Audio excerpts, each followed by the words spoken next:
Hello, friends, fans, and followers. Welcome to another episode of The More You Know, Tracking Deer with Dogs.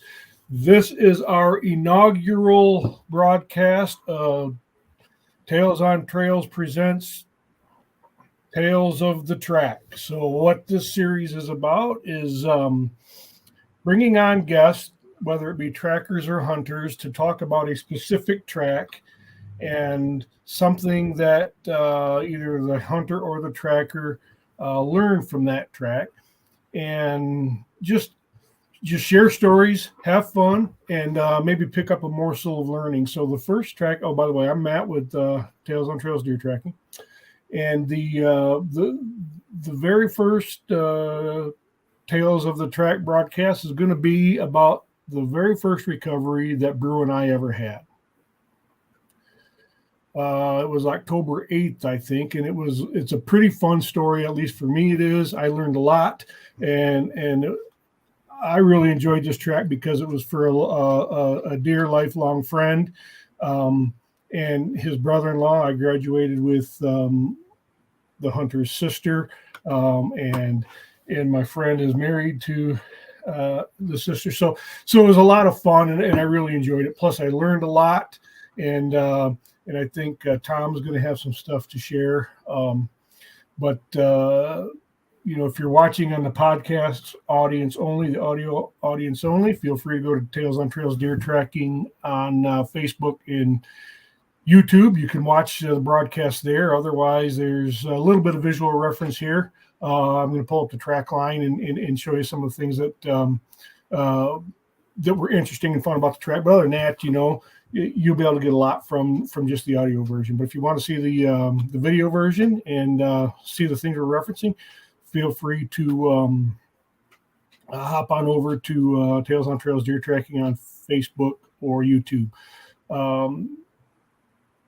Feel free to chime in with questions and comments too. If you want to give Eric and Tom a shout out, chime in with your questions or shout outs, and we'll certainly respond best we can to your comments and questions. But with that, let's bring on our guests. This is our first broadcast, or my first broadcast with guests too. So we will bring on, not in that display. I don't like that one. Hold on, guys. Let's see. There we go. That's much better there. Tom Sanders. Tom, give everybody a high five. Hi, there you are. Hi, everybody. Say hi, Eric. How you doing? Yeah, so like I said, Eric on the bottom of the screen there and I have been friends. We were just discussing it before we went on since the mid-'70s, since we were 6, 7 years old, 5, 6, 7 years old or whatever, and we lived across the street from each other, got in plenty of fights and had plenty of fun, got plenty of trouble. It was a lot of fun. And then, like I say, Eric is married to Tom's sister, whom I graduated with in 1990. Eric, that's been 33 years. Right. Yeah, 33 years. What's that? Oh, yeah, you're right. Yeah. But, so I thought it'd be awful fun to bring you guys on and then and chat about the track. Because, like I said, I really enjoyed it, man. I learned so much from that particular track, and we haven't talked a whole lot about it. I hope there's some things about it that maybe a morsel or two that you think is worth sharing with whomever might be listening. But definitely, I learned a lot myself. Good. And the other thing is, Tom had the pleasure of riding along. Well, first of all, Tom referred me to a friend of his, coworker, that needed a track very close to my home. So Tom tagged along on that track as well. Now, unfortunately, that track didn't end in a recovery. We believe the deer was pushed, we think, by the neighbor, and I'm not. It just didn't end in recovery. After being dragged through a knee-deep swamp for several hundreds of yards. That may be my biggest takeaway, Matt, is to back off. Back off, yeah. Time is your friend, man, on that one for sure. And I don't know if you guys saw or not, but I did a two-part series on tracking deer with dogs, what the hunter should know. Part 2, where we talk about wait times, and you're right. I think one of the biggest things that cause deer to not be recovered, fatally hit deer. I got to tell you that. Probably the number one thing is the deer is not fatally hit, but deer that are fatally hit is pursuing too soon. The line I use, I developed this after we tracked yours, Tom, because you guys were like track number 5 or 6 for me or something like that in our first recovery on October 8th. I don't even think we had that many. But the line I use now is, when we're talking about wait times, is would you rather be anxious for 12 to 24 hours and recover your buck of a lifetime, or would you rather live a lifetime of misery and regret because you pursued too soon and then not recover your buck? Right. Anxiety, being anxious for 12 to 24 hours, that's temporary, man. That misery and regret, that lasts forever. So that's the thing. So, if we talk about the track a little bit, so like I said, Eric has been following the page and we've been friends for a long time. So he knew that I was looking to get Bahroo on some training tracks. I'd put a note out there. Hey, if you're a local hunter and you shoot a deer that is down and you don't mind waiting to recover the deer, give us a call if we can. I'd like to get Bahroo on a known kill, known dead deer for that exposure and that practice, because experience is the best teacher, and so we wanted to get her on as many tracks as we could. So Tom shot the deer. Eric called me. I'm like, absolutely, man. I'd love to get. I mean, well, you're like 15 minutes from my house, so it was a lot of fun. I couldn't wait to get out there. Right. And I knew that deer was dead too, because just like everybody else, I practice. I know where my shot's going, and my shot went exactly where I sent it. Problem was, nobody told the deer not to move before it got yeah, all of the uncontrollables, right? Yeah. So Tom, tell us about the hunt, and then I'll pull up the track line and kind of talk about some of the stuff. But tell us about the hunt. Then we'll talk about how the training track went. Right. Well, this hunt was awesome for me because I took a 10-year hiatus from hunting because I didn't have the time. Oh, cool. Now that I have time, it was nice to get back out in the woods. And I really did not expect to shoot anything, particularly a buck as nice as this one. Like you said, it was October 8th. It was still pretty early. Yep. Weather was still nice. Yep. Did not expect to see this deer at 8 o'clock in the morning. And what was it, a Tuesday morning? I can't remember exactly what day of the week it was. I don't remember. But when he came out in the open, 100 yards away from me, the adrenaline that comes with that, just watching him, and it took him 10 or 12 minutes to get within range. And you had enough time for you to get your cell phone out and take a. I got a nice little video before he got to me. Yeah. And like I said, my shot was right exactly where I sent it. I was a little surprised. Not after the track, I wasn't so much surprised, but a little disappointed in myself, I guess. But the deer, he moved from the time I released to the time it got there. He moved, so it was a good 3-4 inches further back than where I expected it to be, which is why the track took as long as it did. But yeah, and I'd like to touch on. Bahroo is great, dog is great, but what you bring to the table, the calm logic that you have, settling my adrenaline, and your knowledge of blood was extremely beneficial. You kind of talked me down, and without even trying to, just being logical, just no emotion. This is what I see. That was extremely helpful. Without you guys there, we never would have recovered this deer. It just wouldn't have happened. There's no way. We either would have pushed him too hard too soon. Even if we did let him wait, I mean, there was no blood. There was such a limited amount of blood between the first set pool that you found and where the deer was. We never would have tracked him without a dog. No way. Yeah, I got you. You're right. So, Eric, you have any comment, anything you want to add? I mean, I know you weren't there at the hunt. You called me when Tom let you know he smacked one. Well, the one thing I was going to add right there with Tom's disappointment with his shot placement was no matter what angle the deer was, he put it where he wanted it, so it was right there. Yep. But how it came out the other side of the deer is what was the most important part. And then your adrenaline, like you said, with your filming of the deer, and I guess you didn't say adrenaline, but at that point, but I'm imagining that you had to have adrenaline filming the deer and then taking the shot. That just that slightest bit is what made it not quite the fatal shot at that point, where it would have dropped it per se, or hit the heart, within that 100-yard double pump station hit. Yeah, right. And we would have never known this if it hadn't been for you and Bahroo. Thanks, man. Yeah, I appreciate that. I certainly didn't mean to turn this into a commercial for us. But I really appreciate that feedback, man. It's a nice ego boost.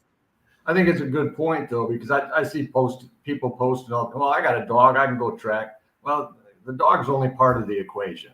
You bring a wealth of knowledge with you. Well, thank you. To go along with it. Yeah, I'm learning, that's for sure. In this track, I learned a lot, and I will tell you that I was humbled when I got into trekking. I was embarrassed by what I didn't know, and humbled by what I don't know yet. And there is so much to learn, and and I'm still learning. I mean, with 42 tracks, that's what Brew and I did. We did 42 tracks this season. You were like number 4 or 5 or something, 6 maybe for us. And I did several after that, of course, but 42 real tracks and 5 tracks on practice tracks, which was what we thought yours was going to be. So that's a good segue. So, into what happened. Now you plumb smack liver shot this deer. It was a beautifully center punch liver shot deer. I don't think, now you gutted the deer. I wasn't there. Did you hit any gut? I didn't think you hit any gut. No, it was pure liver. Yeah, that's what I thought. Just based on the blood and based on the hole in the deer when we found it. Right. And your arrow didn't penetrate it. You were shooting a crossbow. How far was the shot? About 40 yards, I think. About 40 yards. Yeah. About 40 yards.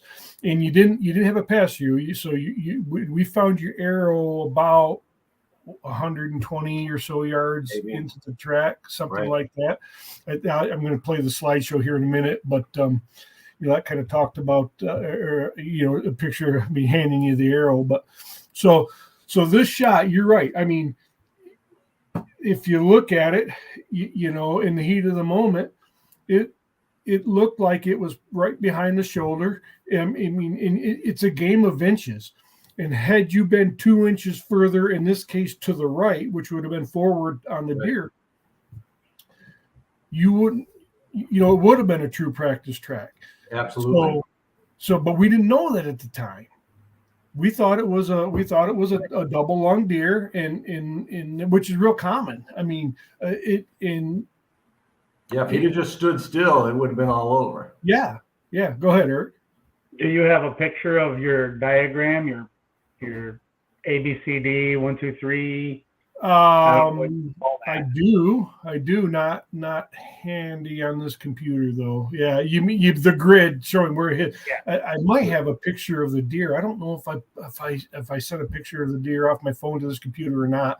I took a picture of the deer when it was laying down, and you see it's just right dead smack mid body, right behind that last rib, just exactly behind that last rib, right square in the liver. Now, the deer's liver is on the right side of the deer.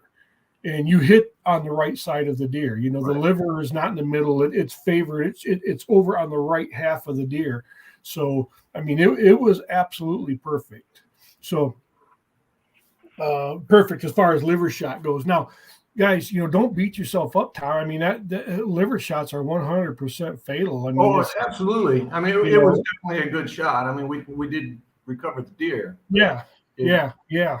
just But, oh, I'm sorry. Go ahead, bud. that from the release, I wish I would have. I bought a camera after that so I could film the shot and the impact. Oh, yeah. Um, Oh, that'll help. because That's I nice. know that he heard the release and started to move forward, and that's Yeah. what changed the dynamic of where that bolt hit. Well, I mean, he only moved this much. Oh yeah, it before wasn't impact. much. It I was mean, not because much. it really wasn't that. I mean, it was close. So, but anyway, so Eric called me. I'm like, yeah, man, let's do this. So I think it was actually a Saturday morning, Tom. Saturday. Was it or a Saturday? I don't know. Yeah, I'm it would've been- retired. Every day is the same. Yeah. It was, It's a but, 7 day a week job. oh, geez, yeah. So when I got out there, we walked through it, and you didn't have the arrow, of course, but I'm like, okay, cool, no problem. So we'll let's take this up, man. Let's get this training track going. And as we started to go, and we got into it, we found blood fairly early in the track. Relatively consistent with when you would see lung hit deer, maybe a little bit longer, but you just never know with blood. But we got to that creek right out of the field, that little low ditch creek area, and there was nice blood there. When I say nice blood, those that watched part 2, I talk about, no, it's actually part 1, good blood and trackable blood. I talk about the difference between good trackable blood. And actually, this was good blood too. It wasn't a ton, but it was good blood because it was liver blood, and it did render the deer dead. But we're tracking, and things are going along pretty good. But as we went on, and I'm seeing, the type of blood that we had, because I wasn't seeing any type of arterial spray, like you would typically get when a deer is hitting the lungs, and you get that spray, or it's spraying out of its nose. I wasn't seeing blood like that, but I was seeing blood, that was falling down within the width of the deer. So, in full disclosure, that's when I started to become a little bit suspicious of whether or not this was a double lung or not. But I'm like, but I wasn't there. But, and then the more we went, then the blood started to dwindle a little bit. We were still getting some, but not a lot. And I still wasn't seeing that spray. I was seeing that, liver blood. But Right. I'm still new enough in the tracking career that I'm still learning a lot of this too. So I'm like, well, okay, I'm not sure. And then, Bahroo, Eric was following along, filming actually with his phone. And then you were a little bit behind, kind of staying with last blood. And then as we got into the thick stuff, Bahroo missed a turn or two, and she had to loop back around, which is totally normal for tracking dogs. I should mention, we were 2 hours after the shot. Yeah, I think it was about 2 hours. Yep. It was about 2 hours. So in the tracking world, that is super, super duper fresh scent. That's a mega hot track, which Right. was fine because we thought it was a training track. Right. We thought that deer was going to be dead. So, but she missed it. She picked it up, and then finally she got to this point. We were probably 200 yards, maybe not quite that, maybe 150, 200, I don't know, into the track when she started getting vocal. Do you remember that? Yes. Oh yeah. She started barking, and that happened right after I went across a spot of blood about this big. Yep. On the ground, and then she started barking. I'm like, uh-oh. Because although we didn't have many tracks, I had enough to know that when she gets vocal on a track, is because we're on a live deer. And because our second real track we went on, let me think about this. No, it was our very first track because it was during the youth season. It was at some state land south of Jackson Waterloo area, and I went down there for a kid, and we tracked this deer for a long ways, and all of a sudden Bahroo got just really excited and started getting vocal, and we found a wound bed and started seeing fresh blood, and I knew then we were pushing that deer, and the deer wasn't fatally hit at that point. So, but when we found you, when she started getting vocal with yours, it was right after that wound bed that had a lot of blood in it. I mean, that the blood spot, like I said, was about this big. Right. And in fact, Tom, if you guys go back to the YouTube channel or scroll through Facebook and find the live broadcast in Tracking Deers with Dogs, What the Hunter Should Know Part 1, I used the picture from your wound bed as an example of what liver blood looks like. So, but that liver blood, that ground, it was very saturated. It was thin blood like liver blood is. There were some chunks of something in it. I don't know what it was, but the rest of it was very thin. And then the dirt underneath the leaves was very saturated. I'm like, wow, there's a lot of blood here. So the more we looked at it, we looked at your arrow, I thought, I think this is a liver hit deer, because I said there was no question your deer was alive. In fact, the video that Eric took, I'm like, hey, come here.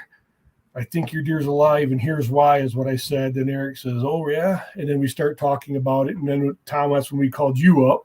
Right. We started talking about what to do. So that point, that's when we said, okay. I think at that point I had you guys go ahead and just stay at the wound bed. And I thought, well, being still relatively new and, well, let me just see what she does. If we go, I let her go just a little bit further. And then I thought, no, we can. I think it was only 30 or 40 yards. I thought, no, we just got to stop, because we're just pushing this deer. That was a point where I made a decision to either tell you to go get back in your truck and take your happy butt home, or should I trust in you and the dog and listen? And I'm glad I listened.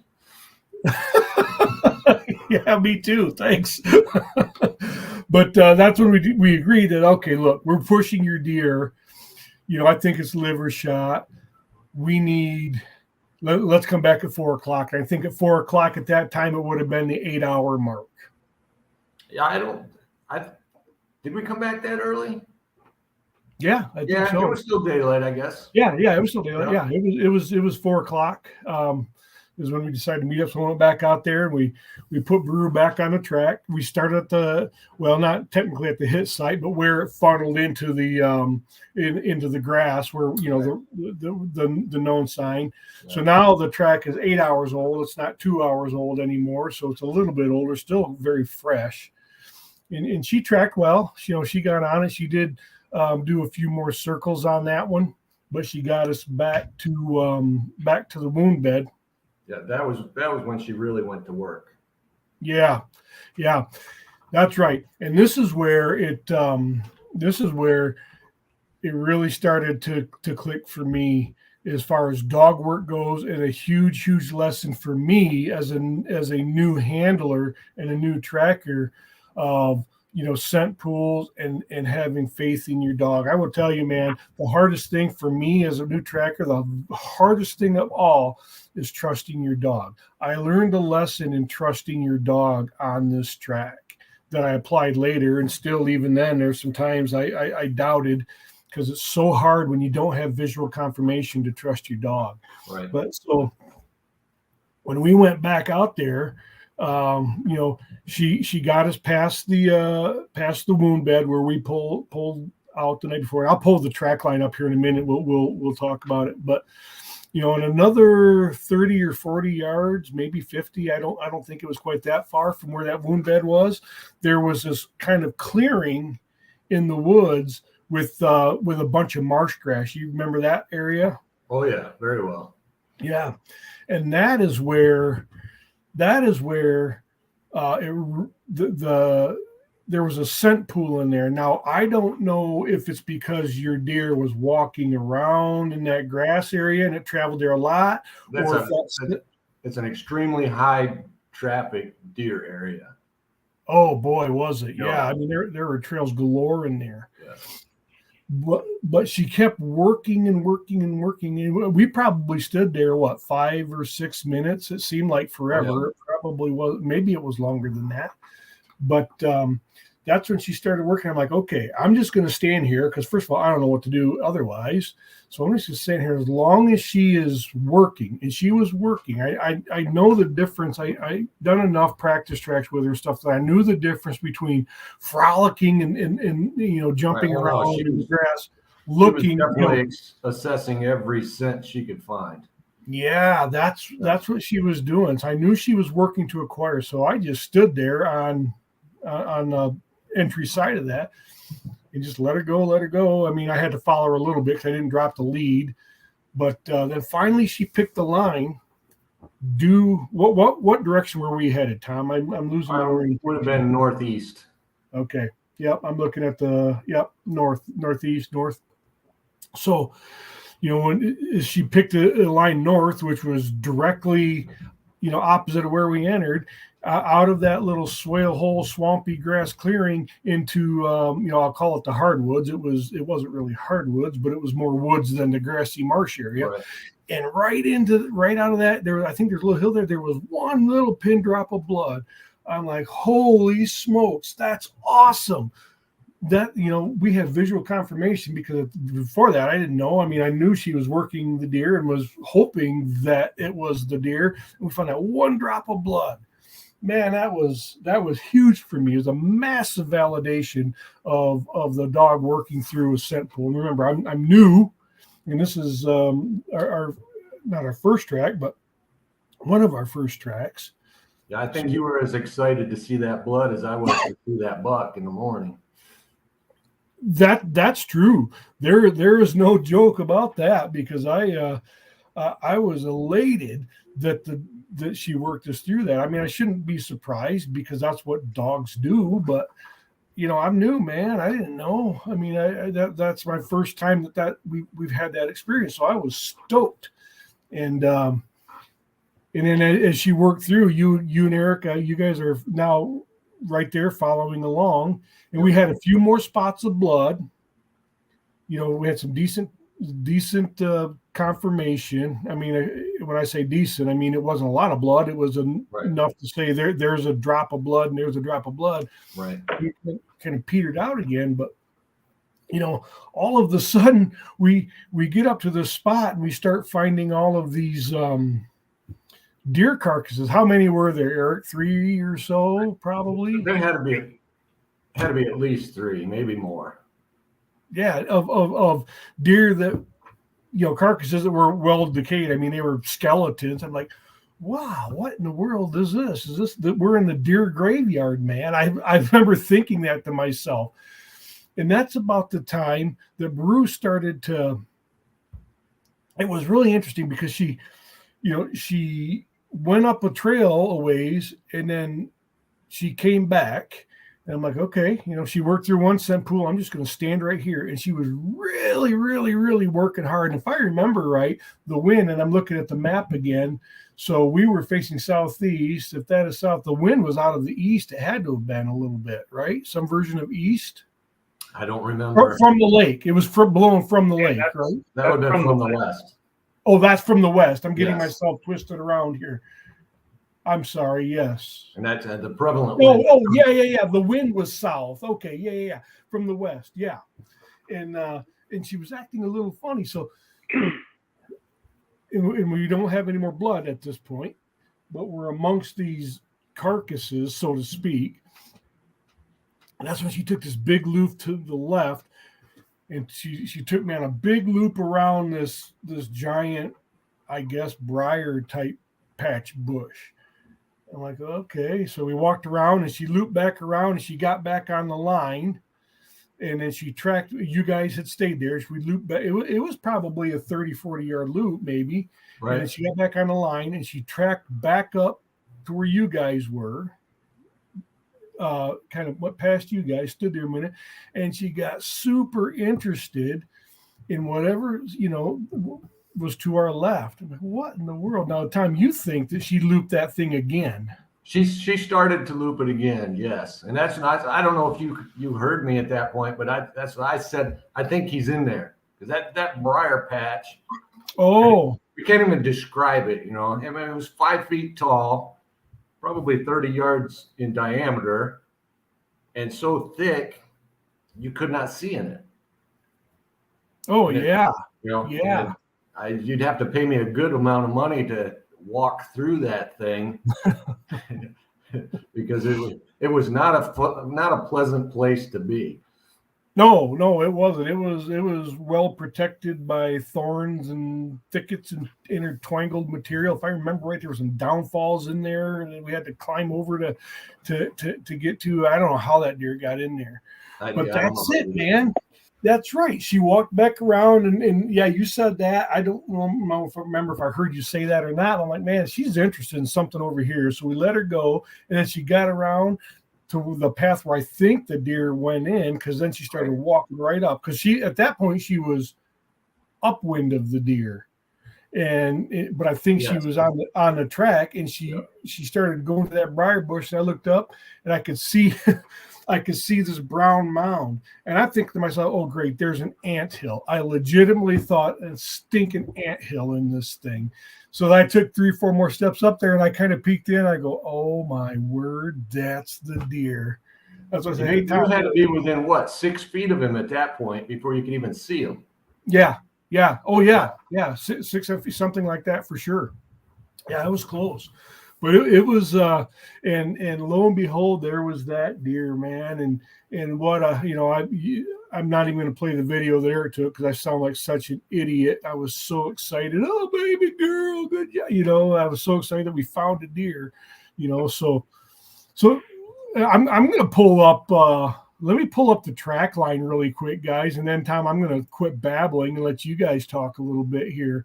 But if we look at this track line, so this is the scent pool right here in that clearing, Right. and the blue lines here that you're seeing, that's just my movement because, I had I use my phone and that's tracking me, not the dog. So while I'm standing here and moving just enough to not let the leash get tangled up on stuff, my lead, the dog is working all of this. She's working all over in here, and she just works so intentionally and so deliberately. It was, I have found that's one of my favorite things other than the recovery and helping hunters, but watching the dog work through a scent pool is just, it was fun to watch her at that point because she definitely was very serious about what she was doing. Oh yeah, and it was, and I love that. One of my other great joys of watching, comparable experiences was a recovery we had where the deer was pushed by coyotes.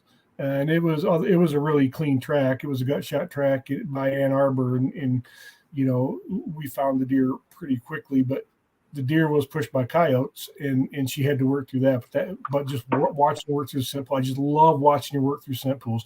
But anyway, so this is the scent pool area right here, and then this area where the line starts straight again. That's where we found that one speck of blood, and we had which I'm like, yeah, and then. And through here were a few more confirmations of blood along the line here, but then you see the big loop. So we got up here. The wind is blowing this direction at this point from on the screen. For the sake of conversation, we're just going to say left to right, and we're traveling up. You see here, this is the line. This is the line where she went past it. And like, okay, nope, it didn't come down here. And she checked herself and came back. And that's when she took this big loop all the way around this briar bush. Obviously, the red is where the deer was. She took this big loop back around and then come back up here. You guys were standing right here. Yep. Because then I'm like, that's when you said, hey, man, I think he's over there. And right. She was interested. So she went over there, and we come around this side and come in. And there the dumb thing was. I say dumb thing. It was awesome. It was awesome. It was awesome. So, yeah, man. So what were you thinking? What was I'm gonna play. While you're talking and telling your thoughts and stuff, I'm just gonna play. Let this video play. What's that? I was gonna say, stay there for just 1 second on that your pass. Oh, okay. You want to? Yeah, here. Go ahead. So up there where the circle is, the big huge circle. Yep. Yeah, where she went north, was the both of you went north? Because I think it was a southwest wind, so the wind was blowing from bottom This left way? to top right, and I think she was just smelling him. Even though she didn't have his trail, she was smelling him because the scent was blowing up, you know. So that's where she turned around. She's like, "This isn't sure. blood. I'm smelling deer." That's when she went and started to circle again, the first time. And then she come back on behind us and started back up that trail, and then that scent hit her again. That's when you guys turned and went back around the circle, or started to go back around the circle.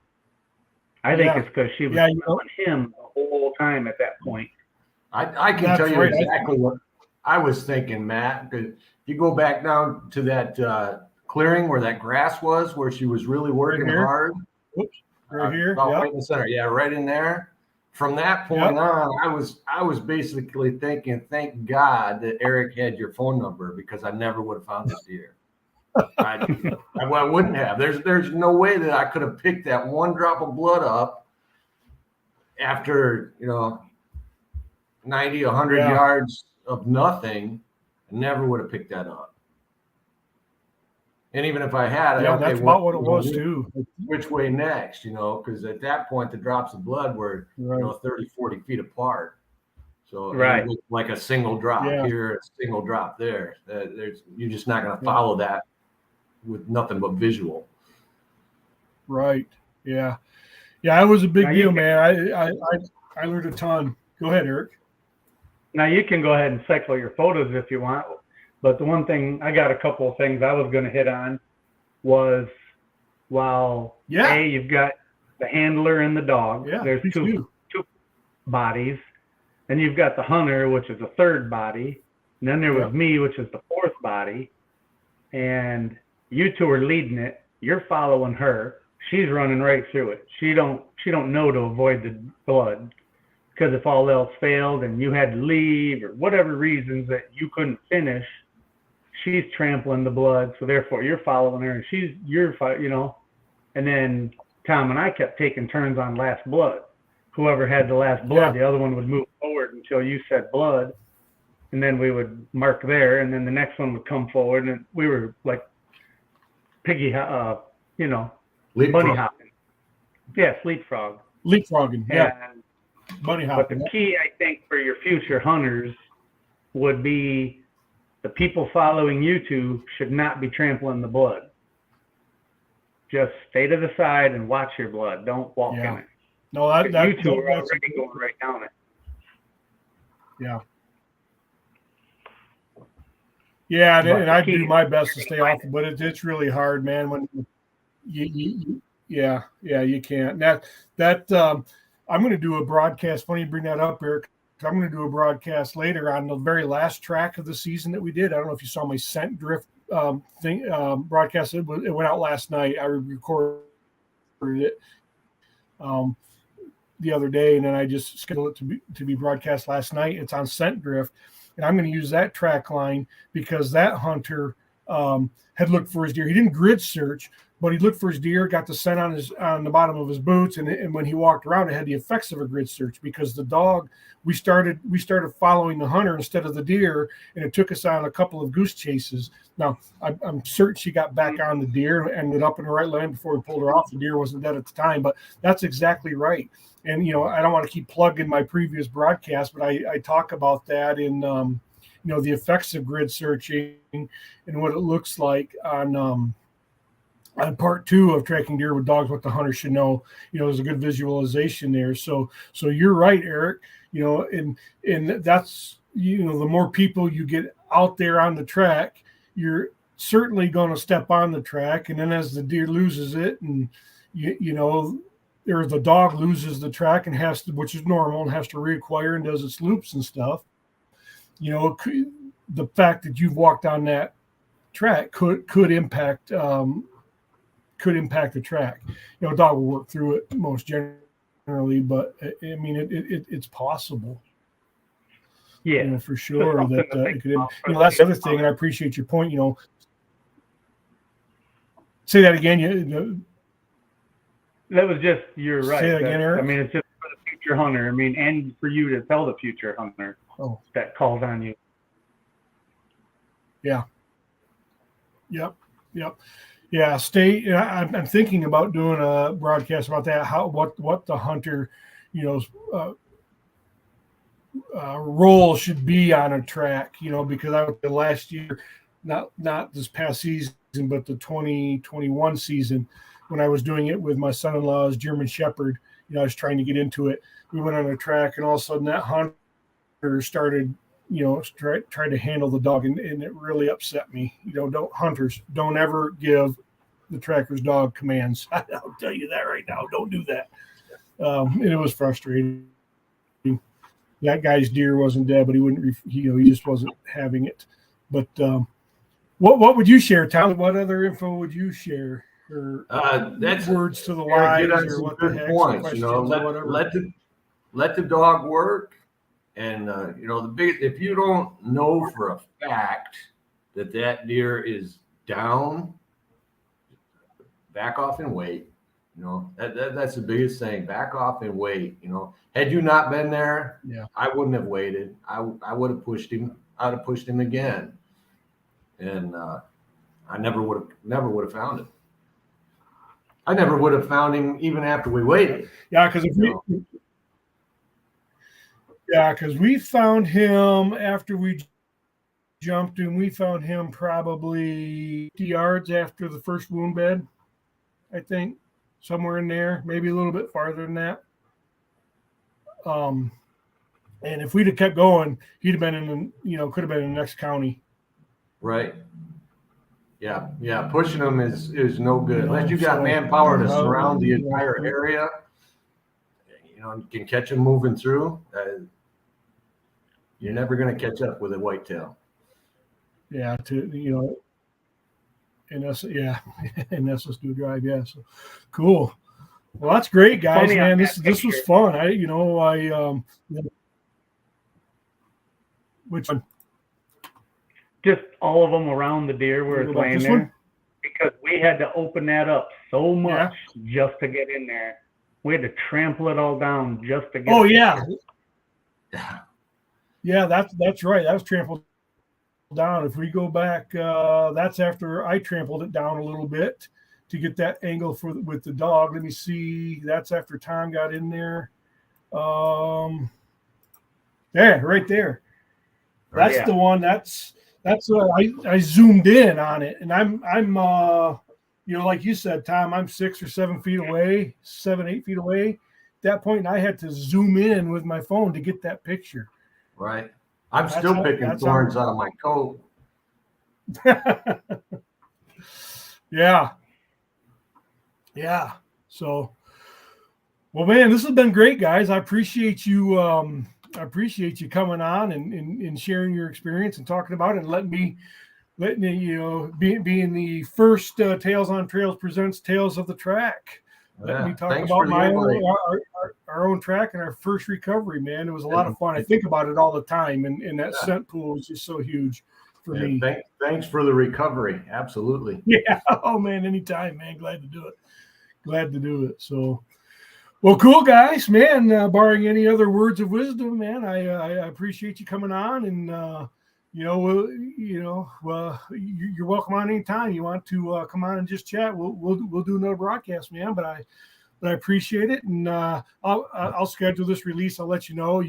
I'll tag you guys in it when I schedule it, and I'll push it to the podcast, and you can listen to it there too if you want to, or share it with your friends and stuff. So hopefully in about 8 months we'll have a nice training track for you. Right. Bring it. In fact, I'm going to lay a practice track this weekend. Save your deer legs for me this fall. If you get, you shoot a deer and it runs off, man, save the legs for me. I use them for. I can get you as many as you want. All right, man. Cool. Sounds great, guys. Hey, I appreciate your time, man, and we'll stay in touch. It's a lot of fun. I appreciate it, and until next time, more of the good, less of the bad, man. We'll talk to you soon. All right. Thanks, Matt. Thank you, guys. See you, Eric. Have a good night.